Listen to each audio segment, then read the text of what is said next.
right အားလုံးမင်္ဂလာပါကြိုဆိုပါတယ်ကျွန်တော်တို့ဟုတ်ကဲ့ဒီ Line and Education page ကနေကြိုဆိုပါတယ်ကျွန်တော်ဒီ interview လေးမစခင်မှာကျွန်တော်တို့ဒီ page လေးကိုဟုတ်လားကျွန်တော်ပညာရေးနဲ့ပတ်သက်ပြီးတော့ပြည်သူတွေတည်ကျင်ရင်မဟုတ်လည်းပညာရေးနဲ့ပတ်သက်တဲ့ဟုတ်လားသူတည်တဲ့ပို့ကားချတဲ့သတင်းတွေမဟုတ်လည်း online lesson class course တွေ video တွေကြည့်ခြင်းကျွန်တော်ရဲ့ page လေး Line and Education ကိုကြည့်ပြီးတော့ follow လုပ်ပေးကြပါကျေးဇူးတင်ပါတယ်ဟုတ်ကဲ့ကျွန်တော်ဒီနေ့interview မဲ့လူကတော့ကျွန်တော်တို့Microsoft company ကြီးမှာလုပ်ခဲ့တဲ့ကျွန်တော်တို့software senior software engineer အနေနဲ့လုပ်ခဲ့တဲ့ကျွန်တော် Utsav နဲ့ engineer ဖြစ်ပါတယ်သူစီကနေ Microsoft မှာလုပ်ခဲ့တော့သူရဲ့ experience တွေတွေ့ကြုံနေမဟုတ်လည်းဒီtech computer နဲ့ပတ်သက်ပြီးတော့အလုပ်တွေရအောင်ဟာ US မှာဘာပြင်ဆင်အောင်လို့လုပ်ရမလဲ interview process တွေပါလဲမဟုတ်လည်းကျောင်းသားတယောက်အနေနဲ့ဟာလားဘာတွေတက်တယ်လဲဘာတွေသင်တယ်လဲဘာတွေ use ရမှာလဲ so let's share with them up to bare. Again, thank you, Utsav, again, and thank you for willingness to share your experience. You know, like I said, it's going to be very helpful for us and hopefully for many of us who'll be watching this video. Now I'm going to give the camera to you or the floor to you and then have yourself introduced. Yeah, so I heard a few things that you said. Maybe I picked it up. So you've probably already introduced me, but I'm mainly as a career software engineer. I've worked at Microsoft for 7 years. Before that, I was in a couple of jobs, around Chicago, both software engineering. Went to school with Guy at Loras College and did my master's at Loyola University in Chicago.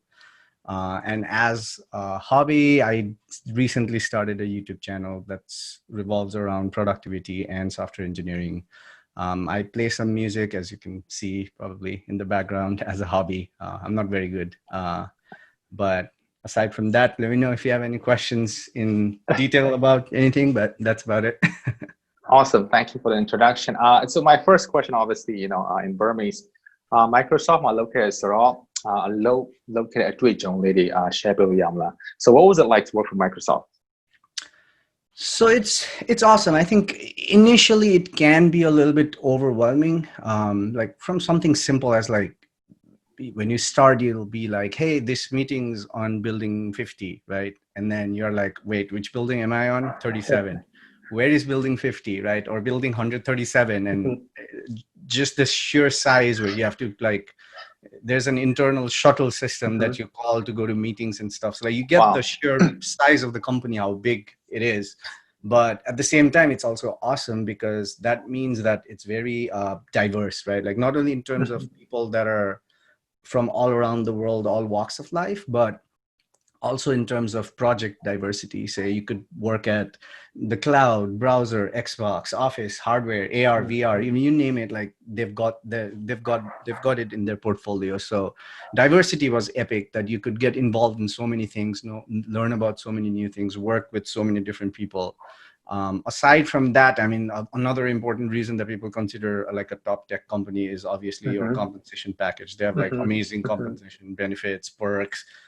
They're known to have one of the best work-life balances as well. You can work from home. Even before COVID, like it's totally acceptable for me to like do almost everything from home. I mean, yeah, people generally like going to work because, like interactions with other people are awesome. But so yeah, overall, that's, like you get a lot of benefits, a lot of perks. You learn amazing things. You work with like state-of-the-art technologies. But at the same time, you're also working in like a big company that everybody knows. You don't have, when you say I work at Microsoft, you don't really have to explain anybody. Like there's no follow-up question. Tell me about your company kind of thing. So it comes with a little bit of a clout as well. You can flex it a little bit. Oh, definitely. I think it's a dream place for a lot of tech workers and to get into Microsoft or other giant companies. And like I said earlier, thank you for sharing that wonderful introduction. And I'm just proud of you as a former, Duhawk, both went to the same college, and I can always brag my friends. Hey, I have a friend that works there. So thank you for that. So my second question in Burmese again. So US မှာ College University တက်နေတဲ့အကြောင်းတွေပေါ့နော်။ လည်း college တက်ချင်တဲ့လူတွေအများကြီးရှိတယ်။ဒီ meeting နဲ့ပတ်သက်ပြီးတော့ computer နဲ့ပတ်သက်ပြီးတော့ major ယူနေတဲ့အကြောင်းသားတွေအများကြီးရှိတယ်ပေါ့နော်။ဒါဒီအကြောင်းသားတွေအတွက်ပါအကြံဉာဏ်ပေးချင်ပါလဲ။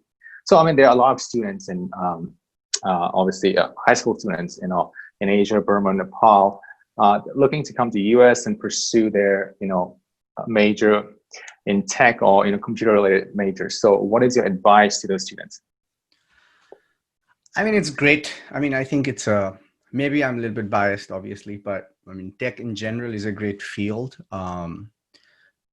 I often question myself as well, like how much studying like for a full degree in tech is even necessary these days, though, because like, especially with like a lot of cloud development and everything being in the cloud, it's really easy to build something ground up as long as you have like a little bit of a problem solving and analytical thought process.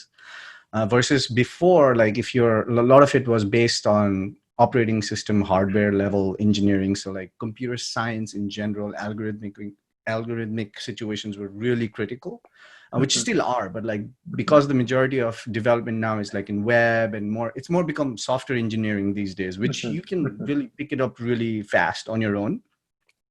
That being said, if you want to work on it's like a big tech company that's in US, that doesn't have like a office in like Burma or whichever country you're in, then the best bet generally tends to be studying here. Not you've studied here yourself, so I'll split that into two parts. It's like one, you will learn about engineering and technology from school. That's great. And then the second is eventually you'll be working with people that live in the US, and you'll be working in an American company, hopefully.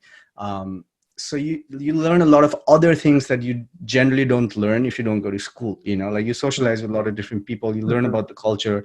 I think that to me was more valuable from a college standpoint than learning about the technical details, because those I was already interested in, right? Like I was already picking it up.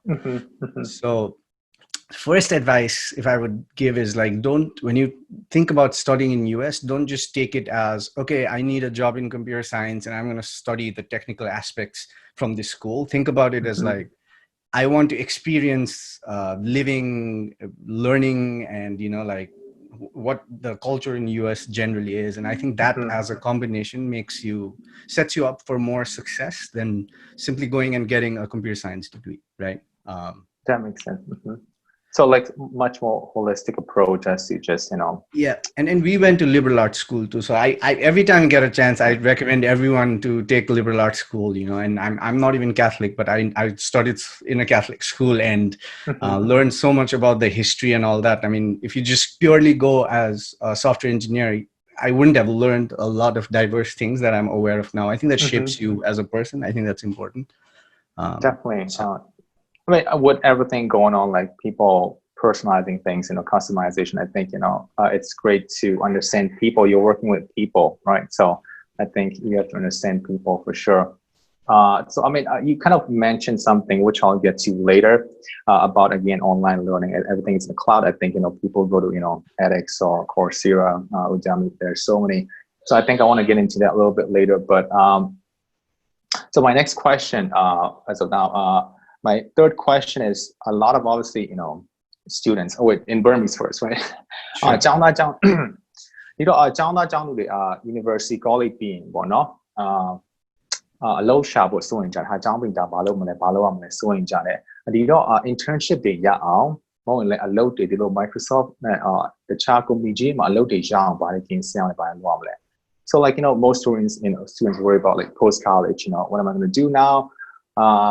So concerned about jobs and everything, right? So from your experience, could you share, some advice, tips on internships, or getting a tech job or landing a major job at a company like, Microsoft, Amazon, or Google? Sure. Yeah. Just even going before that, I think like if you go back to like you said, as an international student, most likely you will need a college degree to get a job here. Just purely from a company standpoint, though, actually, like they probably could care less about whether you have a degree or not, because all you want it to be is like good in engineering. So if you've got the aptitude, you're good. But because of the visa requirements, you kind of have to have a degree, right? So the first step comes from actually coming to getting your degree in the US, and which is already getting tougher and tougher because average 4-year school is like $70,000 per year without scholarship, right? which is extremely expensive, especially when scholarships are like really hard to get these days. And considering the fact that even if you got like a 50% scholarship, that's like $30,000 a year, and you're not allowed to work legally. So either you have that cash already, or it's difficult, and you can't get loans or anything like that, you know. So like it's like a really tight spot. So then the other option tends to be to like go try to get into like a top school that has the endowment budget that can offer you scholarship. But those then tend to be really selective, right? Like Harvard's acceptance rate for like 2019-20 was like what, 5%, right? Like, so that's again, you're limiting yourself, the options you have. The other option I see that a lot of international students exercise is to go to less selective school and or transfer to a community college. But then there's also the thing that the quality of education or classes you have tends to usually be proportional to the amount of resources the school has, you know. Not always, but then you'd have to do your due diligence to find like that niche school where all of their programs are pretty average, but the computer science program is pretty stellar, you know. So like that's again very limited, right? So yeah, that's already a challenging part. But then after that, so let's go back to your actual question is, say you did well and you've got your education and stuff, and then when you do get a job, first they'll need to sponsor your visa, right? So you find a job which is already challenging, then they have to sponsor you. And the problem with sponsorship is this one tends to be proportional with the job market. So if the job market is not doing well, then you're struggling to get a job, then the visas are available, right? Like in 2008 or 2011, when the recession was there, you could get a H-1B visa applied like all year because it was never full, right? Like, so anytime you get a job, they would sponsor you and you could immediately start working from October that year, right? But when the job market is doing well, any year from 2013 up till 2021, which is already starting for the applications, the quota is always exceeded, because I don't know if your students or watchers know this, but the quota is 65,000 for undergrad and 20,000 for masters, right? So that's a total of 85,000 visas that you can possibly get each year. But since 2013, that has almost always crossed over to 200,000, right? Like within a few days. So then, now think of it. You came here, you spend 30, 40 grand, whatever, to get an education. You've got this dream job, like, you know, say from Microsoft or whatever, right? And now you're in a state where it's going to be a lottery. And if it doesn't work out, it doesn't work out. That's like a really sad situation to be in, right? Like everything that you've done for this one moment that's about to happen, and it suddenly goes to lottery, and you're like, you know, bad luck. Doesn't matter at that point what job you have, what your GPA is, nothing, right? So that's already, it sounds very grim, but I think everyone should be aware of that at some point, regardless of how hard you work and how much you dedicate to everything, it may just be a pure function of luck, right? So that aside, if you want me, I can proceed with like the more details about getting a job, right? Is you're cool with that? Yeah, thank you. That was very informative and detailed. So I think, would you suggest, since, you know, going undergrad is so expensive, students pursuing just master's or graduate school, a lot shorter, right? It's still a degree, and then you still have a shot at the job application. Yeah, I mean, again, it depends, right? Like generally, unless you're doing like advanced, like machine learning topics or artificial intelligence, you know, like very analytical, research-driven projects, like you don't really need masters to work on most engineering jobs, right? Like, or even a degree, to be honest. Like most of the things I learned that I use on my day-to-day life is I learned on my own. Like really, like, I mean, I don't know what program you did in Loris, but like we had barely started this topic called trees when my algorithms classes, data structures and algorithms ended, right? Like, so then you have to study about graph, you have to study about advanced algorithm. We never got there, but you can pick those up yourself. You know, that's what I meant. But then without that degree, you can't get a job, but the degree doesn't really help you in terms of technical aspects. Like I said before, it helps you many other things. So it again becomes like, unless you are, this is my opinion again, unless you are like really academically curious and you want to learn about something, like, you know, like the theory behind computer science and all, um, a master's degree, even master's degree isn't cheap, right? Like at least you can get like teaching assistantships and stuff. So maybe that's a better one. It's at this point, because of the constraints that I just mentioned and all, it's like a toss up between whether it's worth it or not. But I mean, that depends on individual situation, right? Like I went through myself and somehow it worked out for me, but like I know many of my friends who had a great job but who just couldn't do it and had to go back home, you know. So that's a sad situation. So what your particular situation is and how much of a risk tolerance you have and how you want to handle that, I mean, it depends on a case by case situation. But like, to be aware of the options. Yeah, you can do undergrads, but then you may not proceed because of the H1B situation. Then you may have to do masters. So do you have the budget or the timeline for that? And then if you do masters and then you can apply again, you can still run into the same problem. And then now your education is finished and you're done, right? Like, so be aware of all those options. Definitely. I think it's very much individualized, I guess, right? It depends on your circumstance, situation, what you're looking for. I mean, I think, but like you said, I think you kind of need that as almost like a checklist. I mean, you need the degree. Does it have to be from the United States though? Like, it doesn't. Like Microsoft. It doesn't. Honestly, like I said, like the companies themselves, if you know what you're doing and you've learned the stuff, you've worked on some amazing open source or your own projects, and you can demonstrate that you can succeed in a software engineering environment, degree is really irrelevant. Even the only time when it matters is when you're fresh out of college and you don't have work experience. So that's when you tend to look at, hey, which school did you went to? What were your curriculum like?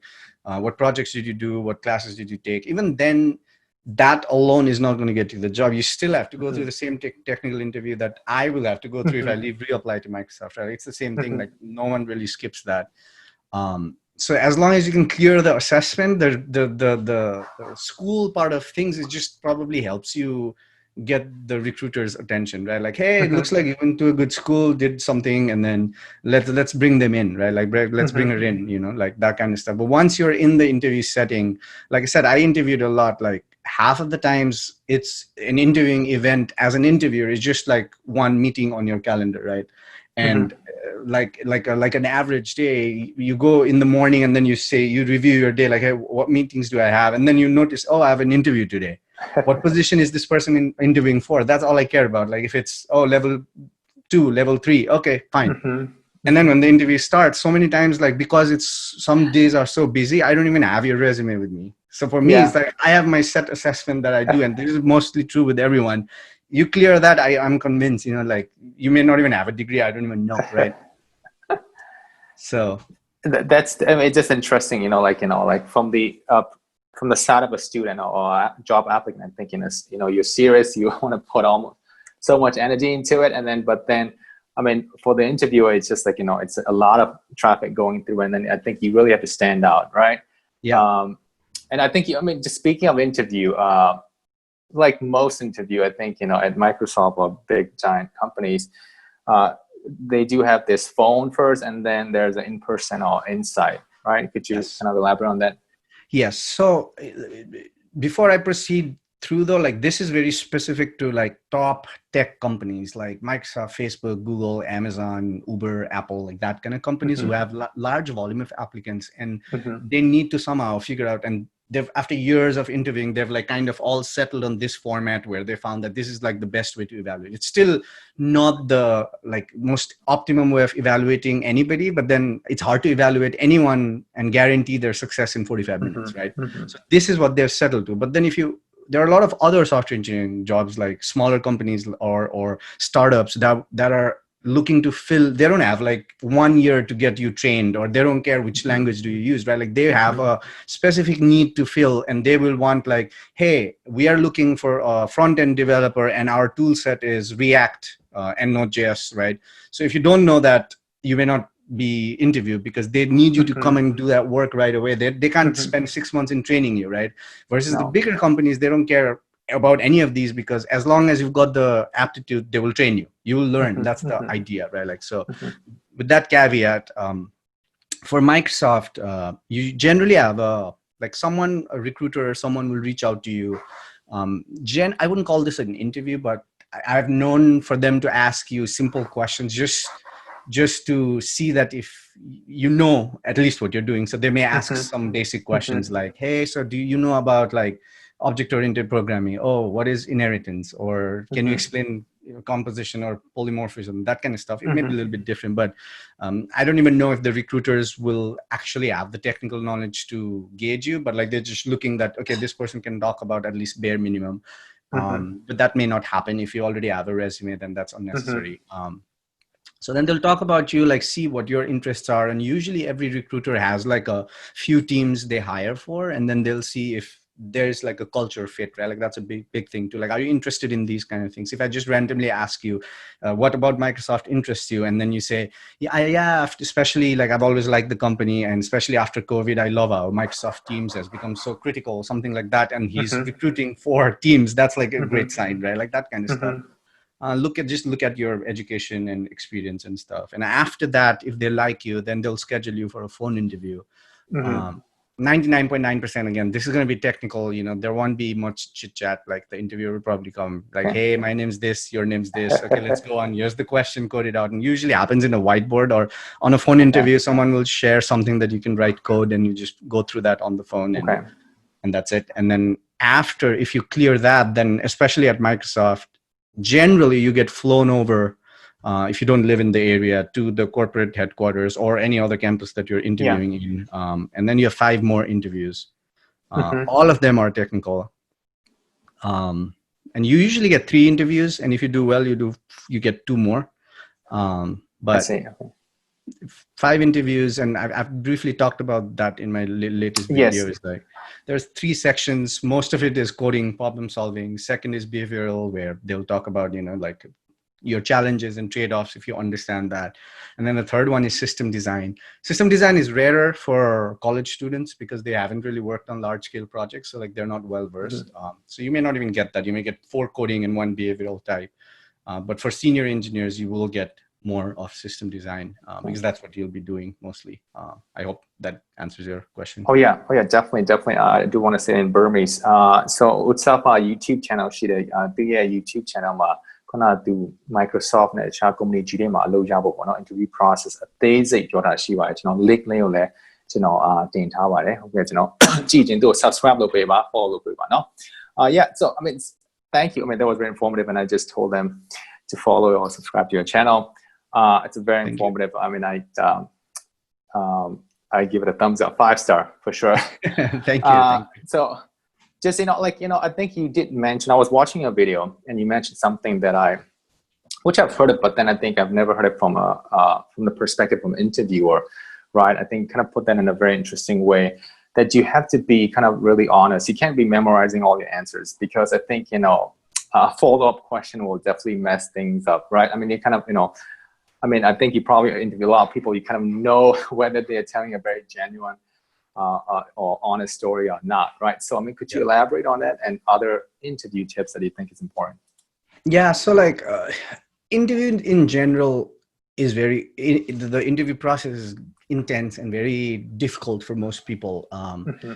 If you do it in a very structured and planned manner, where you set it up properly and you have ways to evaluate yourself, you can do well. It's not matchable. Like I never went to a top school or anything like that, and it took me a while to learn that too, but it can be learned. But what I see most people do is, hey, what questions should I study? Or you can go to like, a lot of people go to places like glassdoor.com or some other websites where people share their interview experience, and they'll just list out, which you're not supposed to do. Actually, you signed an NDA when you interviewed. You're not supposed to tell people what you asked for, but people do it, especially when they get rejected. I suppose they share it. And then people pick out all those questions, and then now they've compiled like 150 different questions that were legitimately asked at Microsoft, right? And then they just learn those. I mean, if you do it 2-3 times, you'll get the hang of it, right? But the problem with that is we don't have like, hey, here's a list of questions that you need to ask. Like I said, I used to randomly come up with a question on a project that I was working on, right? Like, so there's no way you know anything about that. previously, right?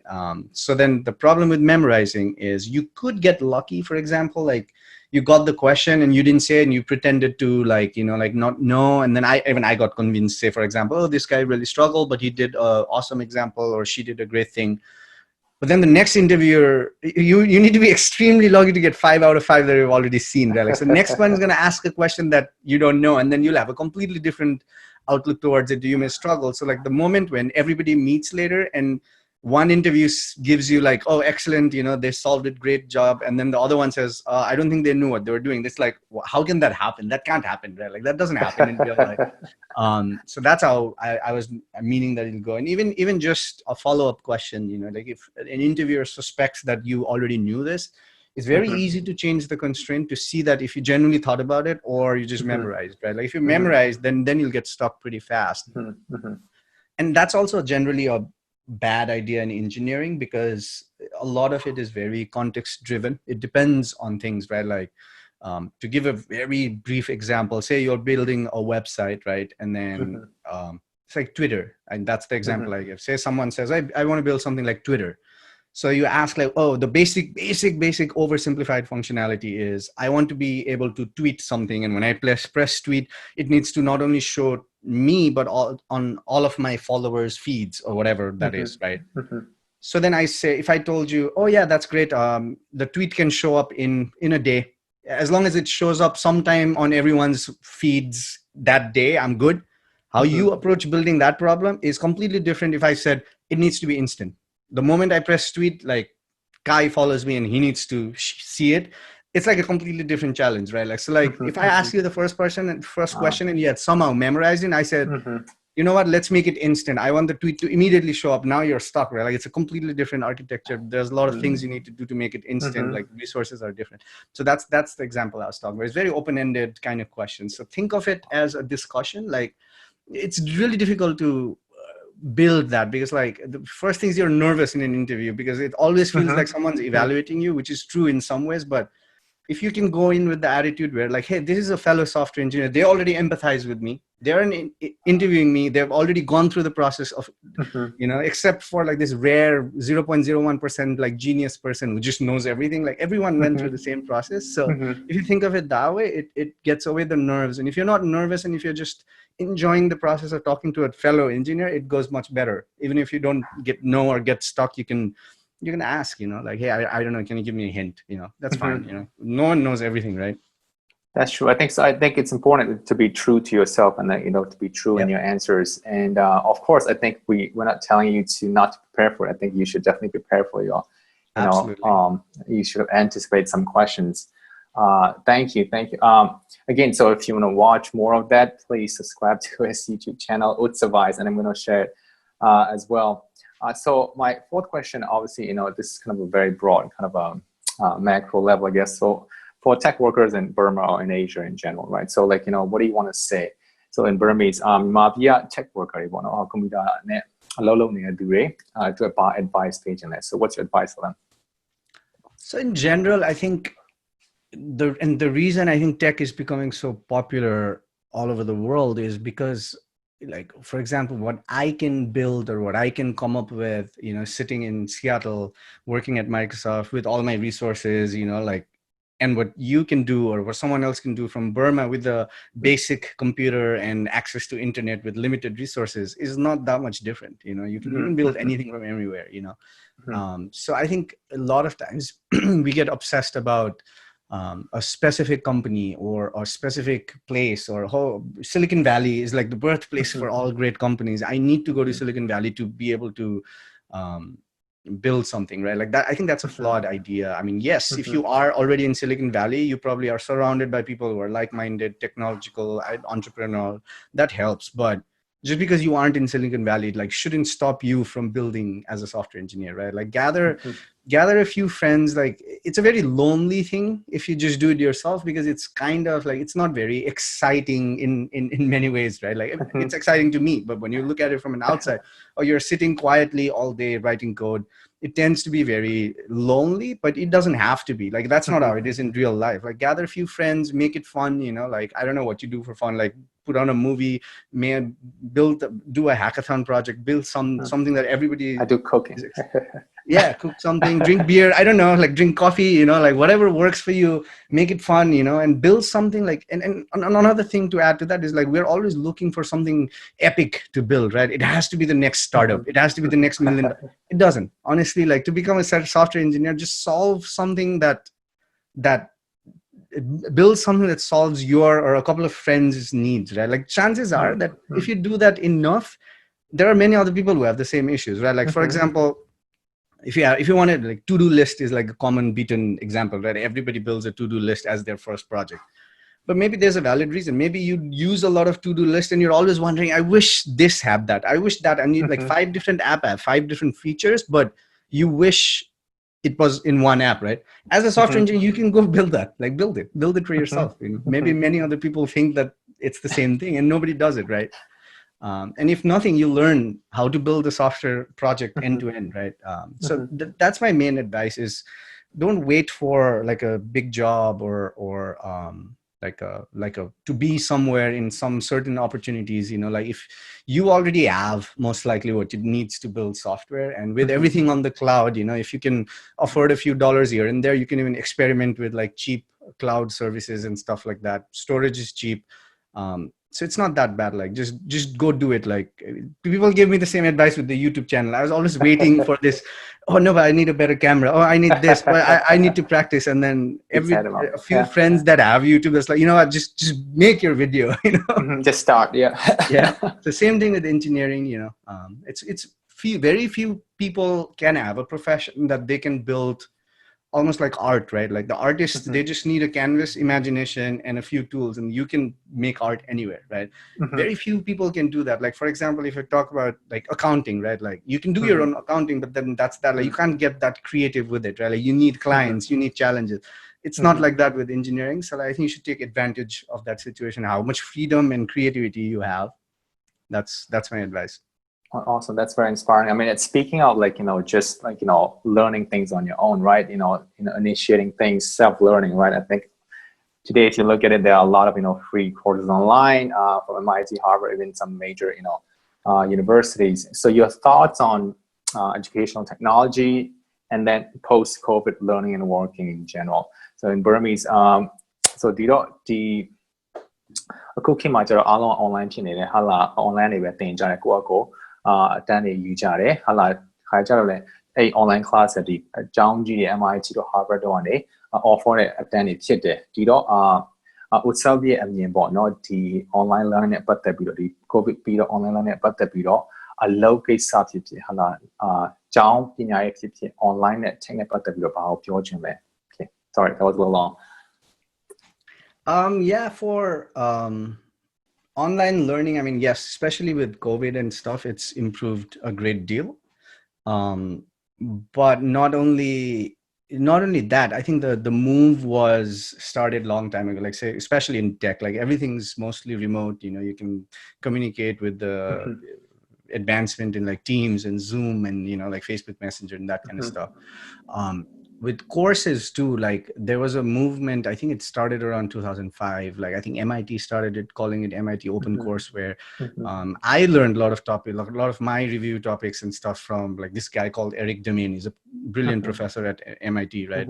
Everything's online. Like, you can pick your course, even like, unless you want certification for some reason, like even paying for Coursera or Udacity isn't necessary. It's in YouTube, like literally full courses of, you can be a computer scientist just watching YouTube videos, so that's amazing. And I think like more and more companies will be more open to remote work or remote teaching in remote learning after, especially the COVID situation. So that's great. And I mean, if you have like young entrepreneurial type watchers or viewers, that's a great opportunity for them. That's a great space right now, right? Online learning. Yeah. You can improve on. I'm sure every problem creates an opportunity, right? Like, so COVID has created a lot of opportunity already.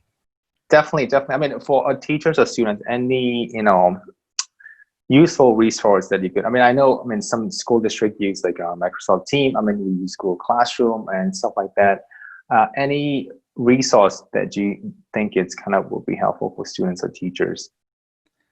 Resources, I think it's hard to say if there's like one tool, because I mean, I'm not in the teaching space, so I'm not too familiar with the tools that already exist there, and how things like Blackboard and eLearn and all the academic portals have improved over the years. But I think in general, this is probably, I mean, it's probably not a bit of advice, but I think it's like a great wake up call for like teachers and students alike to definitely, regardless of what you're studying, you may be a sociology student or teacher, to be somehow in tune with technology and learn the basics of like video conferencing, have everything online, not on paper, like that kind of stuff. Like I remember in our school, everything was like printed out, handed out, like submitting was written, so like kind of get away from that, learn the tools. I think that's the best thing to do, at least to stay current and be part of this new world we live in now.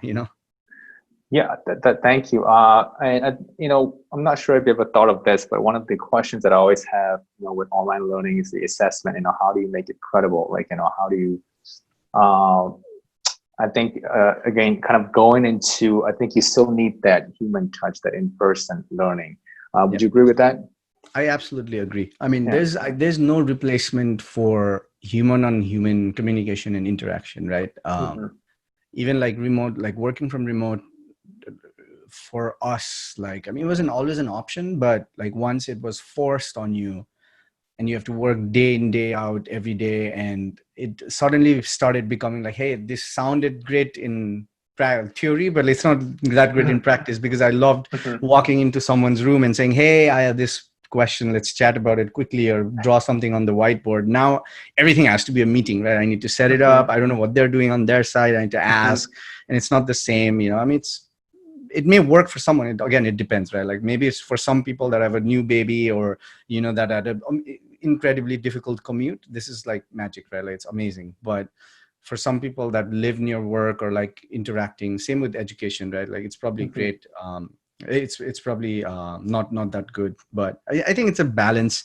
I think it works, but it doesn't work at the same time. And hopefully in the future, like companies and schools kind of learn that balance and flexibility, right? Like, hey, if you want to be remote, you can, but we also have classes if you want to come to class. If you want like have anything different based on like, like attending classes, like participation points was like a huge thing when I was going, and I never attended class. I don't know why. I used to miss classes, so that was always pain. But if they're all remote, I'd probably like attend most of them. Like it's just like it's 3 feet of snow, like 8 in the morning, that kind of stuff. So I'd love to have that flexibility.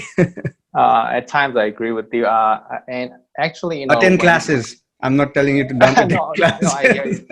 But yeah, I was just going to share my story about like, when this COVID thing happened, everything went online, we started teaching. And then some kids that weren't doing well, actually, they were starting to do really well. So I think they were finding their niche, I guess. I think, for some students, I would say 20% of them, they love it, especially if they are not very comfortable with, the social life that school gives you. A lot of kids, struggle having anxiety coming to school. So I think it's great for some students like that. Absolutely. But I mean, like you're saying, I think we need a balance. And it looks like, a lot of school districts, when we open in the fall, looks like we'll be going into a hybrid model, like, 2 days online, 2 days in school and 3 days online, something like that. So it looks like that's where we're going. Well, my final thoughts, and along with that, if you want to, if you could include because I watched a video, and then towards the end, you said a very motivational story about rejection, right? So, I mean, if you could share with that. Oh yeah, I think your story you're referring to is like me applying to a bunch of companies. Yes.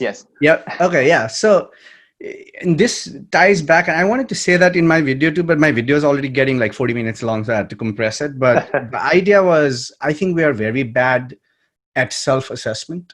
I've read this in psychology too. It's called I forgot the exact term, but it's a false sense of competence, right? Like, because you went to school, you graduated, that's great. But we don't sit back and reflect, okay, I've graduated. What is it that is necessary for me to succeed in school? Like, hopefully you do that even before you graduate. What do I need? Am I required to have a few internships? What's the process? Because we are made to believe that just because we went to school and we had a great GPA, like everything's smooth sailing from there, right? You just get the job offers and interview. The companies would love to have that, but then when you get out, and that's what happened to me. I'm like, okay, what are the tech companies? Like, the fact that I had to Google all the list of tech companies shows how unprepared I was then, right? Like, so then I just went to the career website, just sent my resume to all of them, didn't even know how to make a resume, and naturally never heard back from anybody. Like, not even like, your automated email about thanks for submitting, that kind of stuff came in, but